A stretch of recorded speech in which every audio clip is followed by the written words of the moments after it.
I'm Evan. I lead strategy at AWS for spatial computing.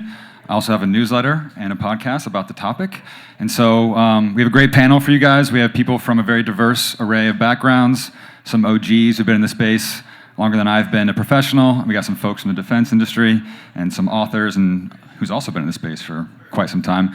Okay, so we'll do some intros. We're gonna do a little speed round for intros. So if you guys could grab your mics and tell us who you are, what you do, and then tell the audience what your why is for spatial computing. Like, what is the thing that's kept you in it, especially you, Blair and Alvin? You guys have plenty of scar tissue. Been waiting for this space to flip over and get real for some time, and you stuck around for a reason. So what is that reason? And Trista, for you too, you came into this space recently. What was your why? Blair, you want to start with you? Sure. So I've started doing spatial computing in 1991. I showed up university during the first VR hype cycle and really realized that the potential of having media with you in the world versus stepping into a purely virtual world was like mind-blowingly more compelling. And I've basically felt that way ever since, right? Every time a student builds a new demo, it's like, oh my God, that's so amazing. And yeah, over the years, as technology's gotten better, there's always new challenges. First hype cycle. How many hype cycles have we had that you can count? Like three? 3 hype cycles at least. Maybe. Okay. All right, Trista, how do you?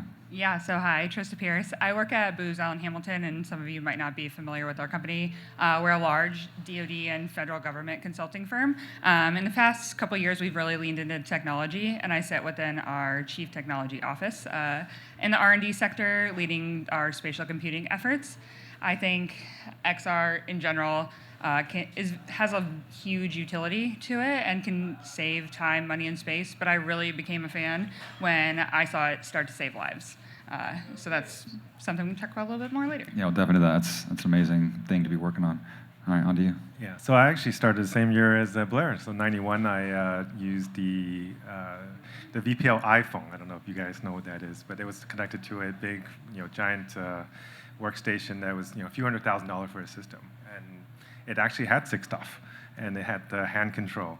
And to be able to do that in the early 90s, it was an amazing opportunity. And I did my study there to show how this could be applied to education. And so that's what actually kept me involved, because I feel like education is the #1 factor of success for people. So outside of being born in a particular country or not, but so if we can make education a lot more accessible and a lot more higher quality to people around the world using this technology, then I think it's something worth striving for. So. Yeah, it's the ultimate knowledge transfer device, is what I like to say. So to start the conversation, not everyone is quite as optimistic about where this tech is going to take us as we are. When I go out and evangelize, some are excited, but some think we're heading towards a Black Mirror dystopian future. My best friend, after the Vision Pro announcement, said, I'm going to go hide in the woods and put my feet in the grass. And I was so disheartened because I was so excited about what this meant for things like education, saving lives, etc. So I'm curious from each of you, what are your go-to talk tracks to get people who are scared of this to be more optimistic and see where this can really take us? We sell these products all the time, right? And it used to be where it's super big and it's heavy and it's, people feel like that really separates us from the world. But I think the devices we have today actually all have MR capabilities. So it allows us to see the world, just like you were talking about the Vision Pro. The first thing you do, you open it up and then you see the world. And actually with the XR Lead, it's the same. You turn it on and you can see the world. And I think that actually makes us a lot more present. Right, and then it actually allows you to add additional capabilities to do AR and VR capabilities on the same device, which I think takes away some of the issues of being separated that people are afraid of.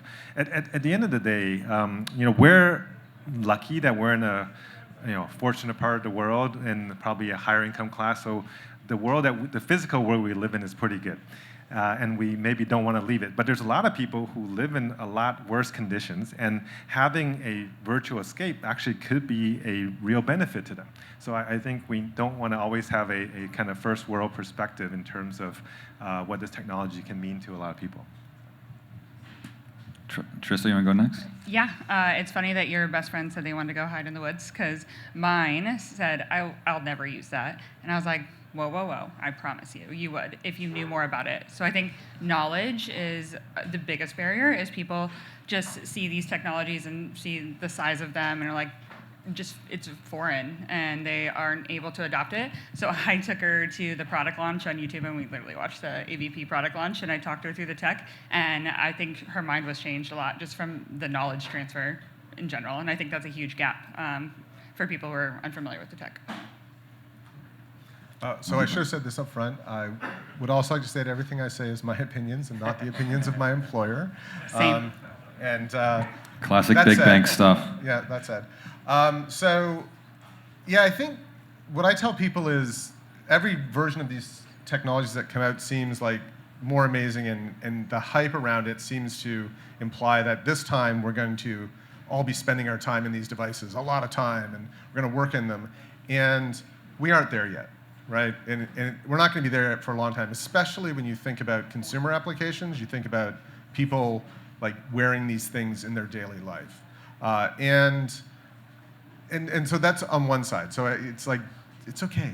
Don't worry. On the other side, a lot of the things, the concrete things people fear, the Black Mirror effects, as you say, those are already all around us when you look at social media, when you look at AI, when you look at everything else in our computing ecosystem. For the foreseeable future, we're going to use these things in very intentional ways. I'll put it on. I wore one of my devices on the plane to watch a movie, right? I might use it at work to do a specific task or take a training activity. But we're not at the point yet where we're gonna see people disappear into these things for 12, 15 hours a day. Someday maybe. But so I just try to caution that it's not there yet. Yeah, I always try to steer people away from that word disappear into a virtual world. I think that was the thing that was the turnoff of the metaverse. And the way that I combat this is I say this is really about the opposite. This is not about digitizing ourselves and going into virtual space. It's really about bringing the virtual space into our world and personifying the internet, right? Humanizing the internet. Because the problem right now is the internet is this sort of half-baked metaverse, right? It's this sort of abstraction of the conversation we want to be having, the interaction, the space we want to be understanding and studying. And this is about just getting through that kind of awkward gray zone period into a form of the internet that is a one-to-one high fidelity thing or representation of that piece of information we're trying to understand. Not so much about avatars. Actually, one quick note on what Blair said. Given I'm actually in the hardware industry, I would say it's going to come faster than you may think. In terms of getting to smaller form factor devices. I mean, like this one I'm wearing, I know it's our competitor Meta, but it's already a smart glass. It's got cameras, got mics in it. There's a new product coming out from Brilliant Labs that will come out next month, and it has a display plus camera plus mics. So we're getting to a point where we will have relatively light devices that we're comfortable with, that I can wear all day. Because these I wear it all day because I want to test what it's like to have an all-day wear smart glasses. We're going to have displays, and it's going to be so useful to us that we will feel naked without it. Right? Just like right now, if we go out without our phones, we will feel naked. We will go back home and pick it up. It will be the same with your glasses. And it will not be all immersive. In fact, most of the initial glasses form factors cannot be immersive because of the technologies underneath it. But we will be spending a lot of time in it.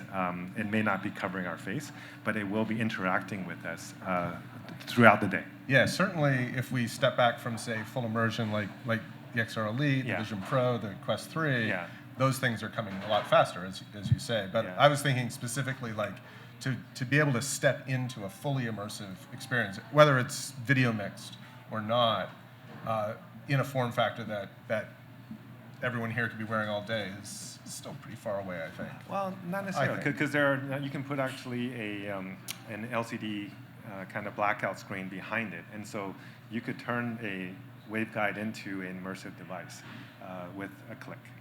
I think it depends on the use case and what problem you're trying to solve or what experience you're trying to enhance that the hardware current state could be mixed and matched with. I think you guys should place a bet right now on timing of all this. Yeah. We could hear it first. We could hold you accountable, check in 5-10 by years. 2030 for sure. Everybody. I'm being dead serious, by the way. That's all right. So You mentioned that this is our third, maybe our fourth hype cycle. It'd be great to hear from you guys. Where do you think we actually are in the overall adoption cycle of this tech? Because some people, I mean, we saw the debate right here. There's differing opinions.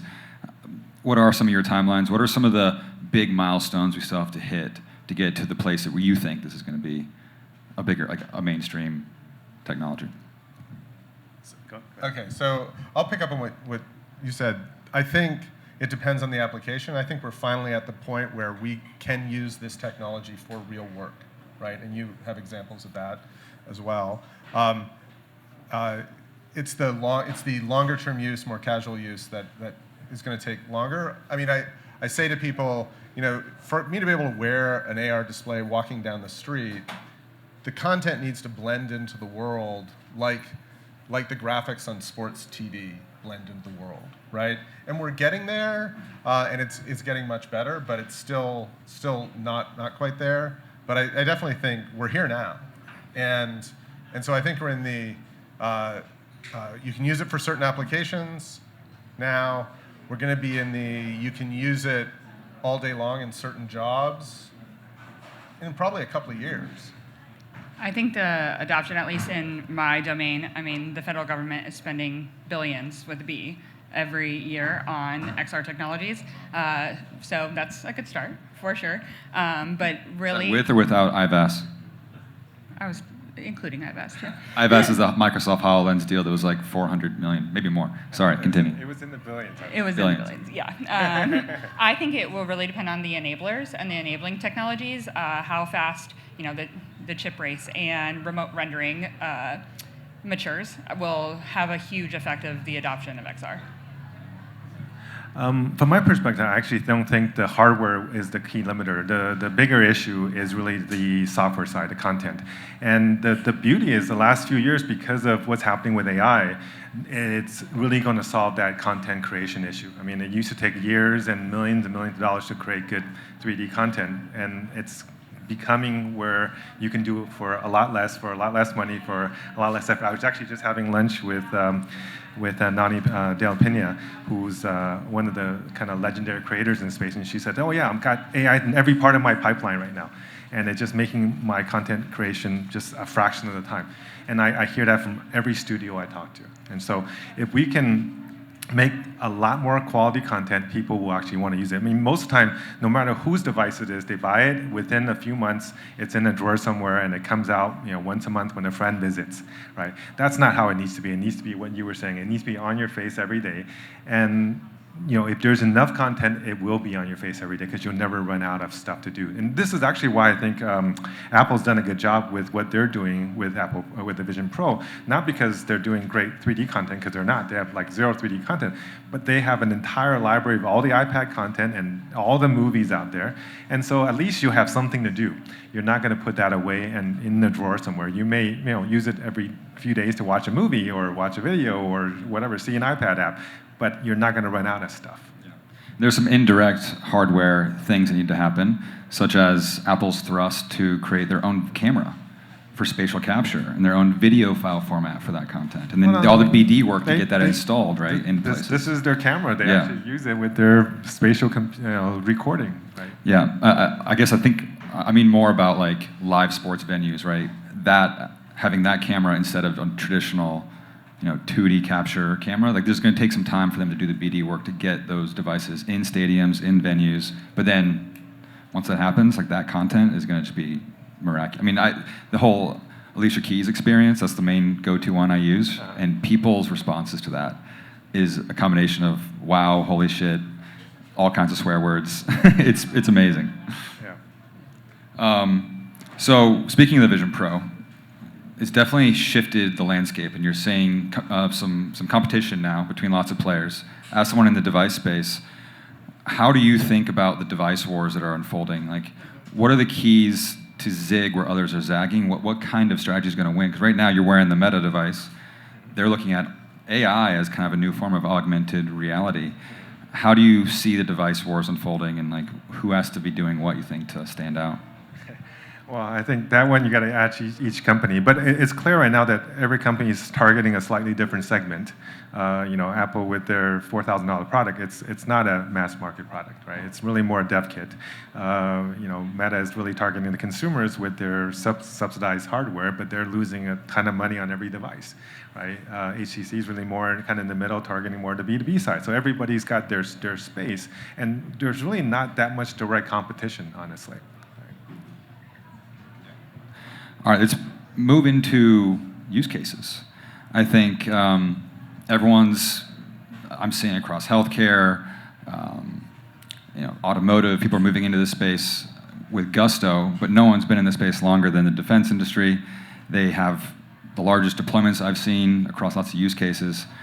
What are they doing right, do you think, that other people are not? And what are some of the main use cases you're seeing in defense that are really getting the most investment today? Yeah, I think to kind of explain the full gambit of use cases, we could start off really big, the space industry and outer space and different technologies that are formulating there, and then come down to the human and a more individualized experience. The Space Force is the first digitally native service. It also is the first service that has operators working in a domain they will never be a part of. So XR, digital twins, has an immense power to help those operators progress in their training and execution of their job.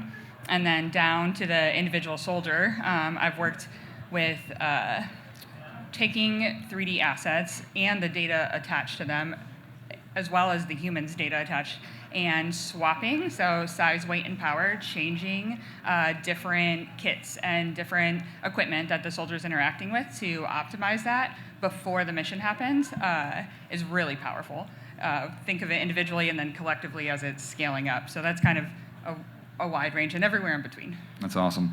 So what are some of the most common gotchas, though, as you guys start to build this content, scale the hardware, create some change management? Are there any things that you see are constantly tripping people up? Because I imagine the broader enterprise could take some lessons away from that. Network, for sure. I've worked on a lot of 5G projects and commercial 5G, private 5G, different experimentations there. But with XR, the latency is so critical in these kind of mission use cases.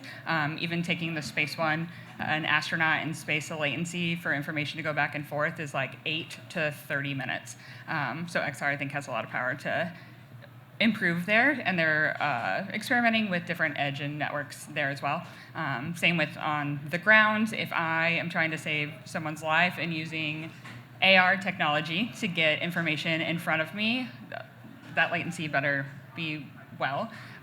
So that's always a contributing factor. Infrastructure is expensive, et cetera. And then cyber, obviously just the nature of the work that we do, how that information is being streamed.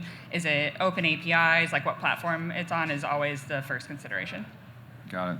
And Blair, for you, from the customer perspective, and working at a pretty slow and conservative company, what are some of the things you have to be doing or you're doing now to try to get leadership to look at the space, do some testing and iteration, and try adopting this technology? Are there any best practices or things that you're doing that are working? So yeah, it's interesting. So the financial industry in general, in some ways, is very slow and conservative, but with technology, they're very cutting edge. Right, so and J.P. Morgan is investing a lot, or has a lot of confidence in doing pure research. So both in AI and in a bunch of other fields, quantum, AR, VR, and so on. And so that part actually was not an issue for me, but it is, from the point of view of other companies, I think a thing that people need to consider. It's like, are you willing to actually invest in things that aren't going to give you return immediately, right? We're not hiring people to build a product for next year. We need to be looking farther down the road. So we have work that happens, Horizon 1, which is, we're building a product next year, all the way up to like Horizon 3, which might be 5-10 years down the road, recognizing that these technologies aren't there yet. For us, it's the use cases, right? We're really interested in the potential, or I'm really interested in, I'm not speaking for the company, I'm really interested in the potential for collaboration. I have been before I was at JP Morgan as a professor. That was sort of one of my main interests, which is how I ended up there. Collaboration, big and small, immersive analytics. We have lots of numbers that need to be looked at. A lot of data analytics, as well as just the whole host. Right, we're a bank, but we're also an enterprise of 300,000 people spread around the world. So every possible application you could imagine, we're kind of thinking about. Collaboration is going to be key. Shared hallucinations is what I like to call it. So let's look a bit more into the future. I'm really personally excited about the convergence that's happening between spatial computing, AI, even blockchain and crypto. You wrote a book about this future. Get this book. Check out the book, Our Next Reality. I like to say that spatial is going to give AI eyes and ears, and there's so many things that are going to be possible from that. Maybe from each of you, what are some of the intersections between these three technology stacks you think are going to be the most impactful and that you're personally most excited about, and even seeing take hold today? I actually think that AI and XR, they're going to solve each other's problems. Right? In the sense of AI is going to create major social and economic and geopolitical issues over the next few years. And having a proper metaverse infrastructure that's global and shared and interoperable will actually help to create a way of solving some of the job displacement issues that we're going to have, because people will have a place to a new outlet for their energies and their creativities, and maybe for a new income model once they lose their job, because a lot of people will be losing their job. I think the metaverse, a proper metaverse system can also be used to create a simulation to allow us to do AI alignment, to allow the AI to go into these virtual spaces and see which alignment model actually works better in terms of having it in a simulation, right? So essentially, people think that we live in a simulation. I think we can actually put the AI into a simulation and see which alignment model could work. Because the biggest see issue how full of shit it actually is or isn't. Well, no, you see, if you let it run, does it become this evil AI that everybody's afraid of, or is it good for us? Because we don't know. Right? And you can run a lot of different versions of it to see which one could actually solve it. Yeah. But I don't want to take all the time, but here's a couple of examples. Yeah, earlier to your point about software and just content creation, I think generative AI is helping content creation in the XR space so much and is going to continue to do so. Something that maybe is talked about, but I don't think enough, is just the amount of IoT and sensor data that is also getting piped in, which will only make our AI models more informed and better, whether that's a wearable device to a temperature monitor, et cetera. Like, there's a sensor everywhere. Omnipresent, like omni-awareness of everything and how exactly. it's all working. Yeah. I think that the ability to collect that data and put it into these AI models to make them that's a cool idea. Yeah. More holistic and true will be great for the space. Very cool.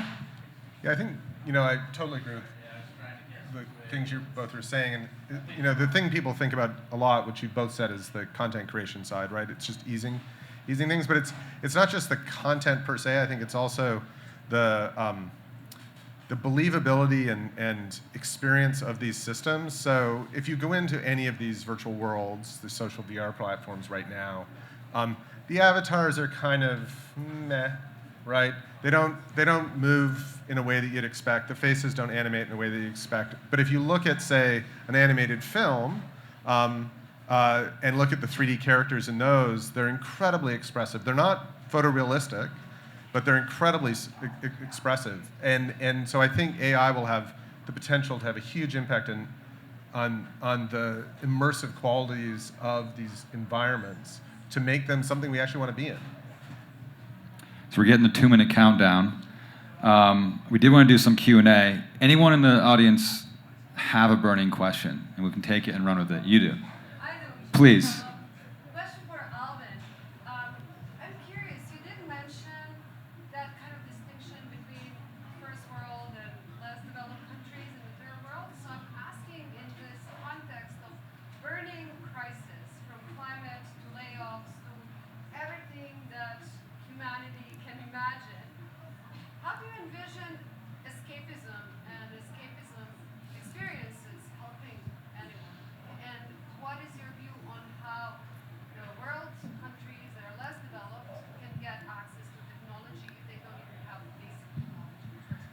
Yeah, so first of all, I wouldn't say that escapism is the answer, but I think the fact that you can put yourself into one of these and go to the best schools in the world. You can go into one of these and travel to different places you can't afford to. There's a lot of value in that. You can go into one of these and have a face-to-face interaction with somebody around the world that feels like you're there with them, right?